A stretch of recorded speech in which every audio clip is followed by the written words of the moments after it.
che viviamo con una certa diffidenza, ci sembra che non possano dare delle soluzioni. Allora, il concetto della complessità, attenzione, è proprio superamento della dicotomia. Ed è di nuovo questo pensiero infantile. I bambini difficilmente riescono a vedere il risultato, ma giustamente perché sono bambini, però poi anche da adulti si deve procedere in questo modo, forse bisogna un pochettino pensare come mai. Cercare ciò che è, non ciò che appare. Il conflitto di fatto non gestiamolo in maniera superficiale, è un segnale estremamente complesso, di situazioni estremamente complesse.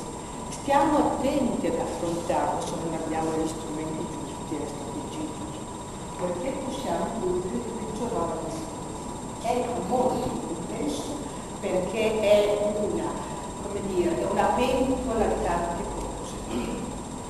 Allora, andare a metterci il dito dentro senza sapere bene come agire, come intervenire, per che cosa, diventa molto complicato, anche perché un terzo non saprà mai perché l'altro è in conflitto e qual è il vero momento, non può saperlo se non la persona stessa.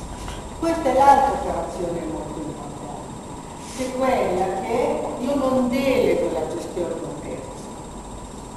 Confliggenti sono io, non posso delegarlo a un altro, un problema che l'altro però mi aiuta.